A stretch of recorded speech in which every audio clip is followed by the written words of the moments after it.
Oh, hello there. It's day 2 of the government shutdown.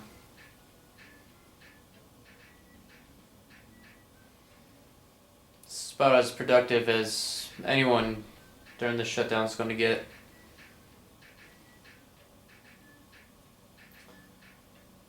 I'm pretty sure those at the creation of the federal system knew better about federalism. Men like John Marshall or Alex Hamilton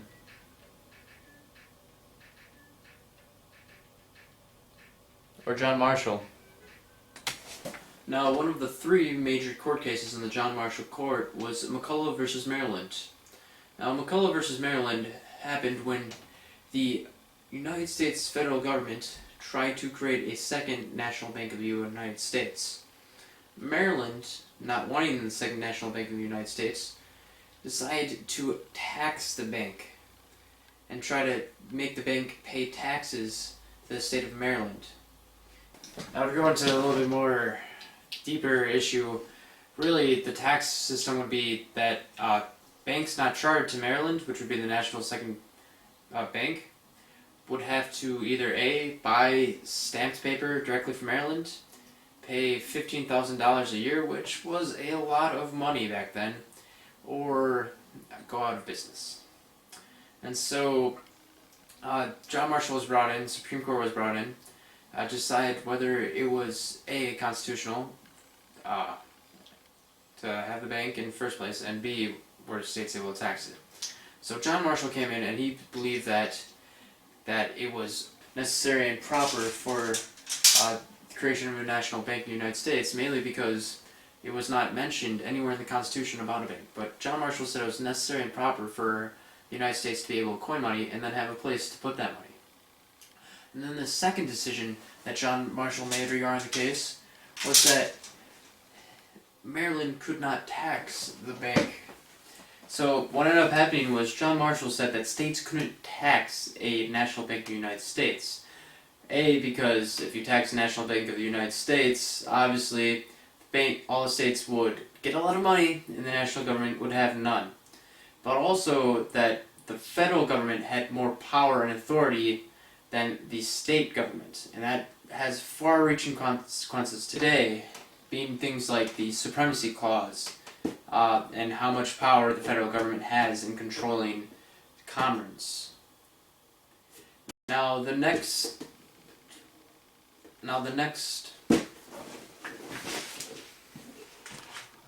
another court case would have been the Gibbons versus Ogin court case.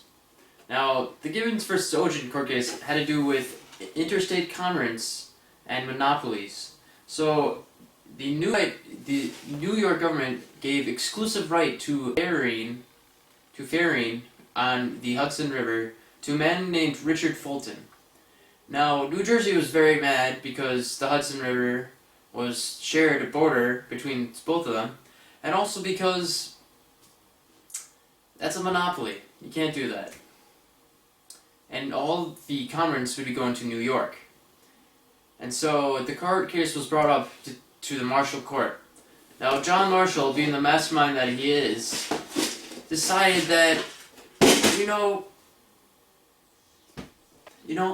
the state government could not regulate and specify specific commerce. That it was up to it's up to Congress to regulate commerce, and that means economic activity as well, so that specific companies did not have a monopoly when it came to specific goods. And this court case was phenomenal when you think about it, the far-reaching effects, such as that in the 1900s when Teddy Roosevelt and Taft, our jolliest president, went up and tried to tackle some of the monopolies, such as the meat industry monopoly and also the railroad monopolies, because of interstate commerce and decisions made by John Marshall back in 1824. Now, there is one more.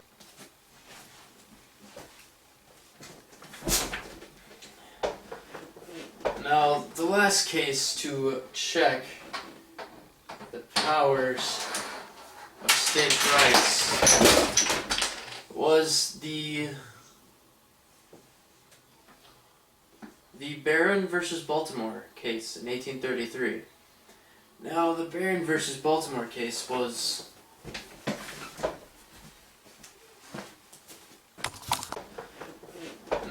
the last case to check the powers of states' rights was the Barron versus Baltimore case in 1833. Now, the Barron versus Baltimore case was when John Barron, a person who owned a dock or wharf, tried to sue the states due to the Fifth Amendment and get just compensation when his wharf was overrun by suit and sentiment during construction by the states, making him lose profits. And John Marshall came down and he said, "No! You do not get compensation because the state took your lands without just compensation, which was the Fifth Amendment that they could not do. But the national government only had the enumerated rights guaranteed in the Bill of Rights. States could ignore or didn't have to take any of the rights set in the Bill of Rights. It only applied to the national government. And so John Barron didn't get his money. Yeah. There's a lot of things today that aren't getting its money. A lot of things today don't get its money. This has been Federalism, another horrible school production. Stay safe, America. Stay safe.